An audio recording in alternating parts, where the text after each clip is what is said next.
তোমরা সবাই কেমন আছো? সবাই ভালো আছে। সো আমরা আজকে আমাদের ছাদে পরিবেশ খুব সুন্দর সুন্দর গাছ লাগাইছি। আপনাদেরকে আমি আজকে গাছের কীভাবে যত্ন করতে হয়, কীভাবে কোন কোন টাইমে পানি দিতে হয় আপনাদেরকে বলতেছি। হ্যাঁ, সবসময় সকালবেলা পানি দিবেন, সবসময় সকালে পানি দিবেন আর বিকেলে পানি দিবেন। এখন যে গরম পড়তে আছে, এই গরমে তো গাছ সব শেষ, গরমে গাছ সব মরে যাবে গা। আপনারা সকাল বিকাল দুই বেলা পানি দিবেন খুব সুন্দর করে। আসলে পরিবেশ আমার কাছে খুব ভালো লাগে। আমি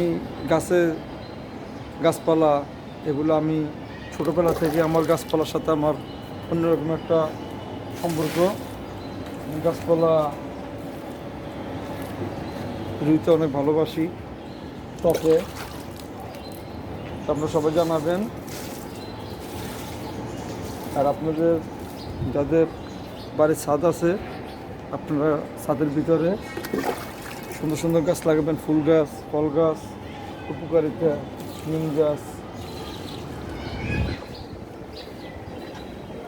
তো এই হলো আমাদের ছাদ, সুন্দর করে গাছ লাগালাম।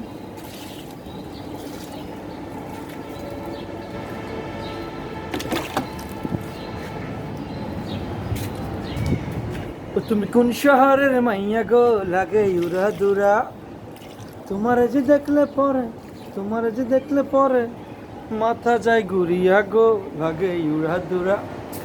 তুমি কোন শহরের মাইয়া গো, লাগে ইউরা দুরা। আমি 2 দিন গাছে পানি দিই নাই, গাছগুলো একদম একদম পাতাগুলা, এই যে এই গাছটা দেখেন, এই গাছটার ভিতরে পানি দিনে ছোট টপ তো পাতাগুলো একদম শুকিয়ে গেছে। তো কালকে আমি পানি দিবা পরে গাছগুলো এখন আবার সচল হয়ে গেছে। তুমি কোন শহরের মাইয়া গো, লাগে উড়া দুরা। তো আপনারা সবাই জানাবেন কেমন হলো আমার এই ছাদে সুন্দর এই পরিবেশের সাথে। এই যে দেশি মেহেদি গাছ, পেঁপে গাছ, এই যে সাজনা পাতা অনেক উপকার। সাজনা পাতা গাছ লাগাবেন বেশি বেশি, সাজনা পাতা অনেক উপকার। তুমি কোন শহরের মাইয়া গো, লাগে ইউরা দুরা। তো গাইস, আজকে এই পর্যন্ত। খুদা হাফেজ, আসসালামু আলাইকুম, লেটস গো।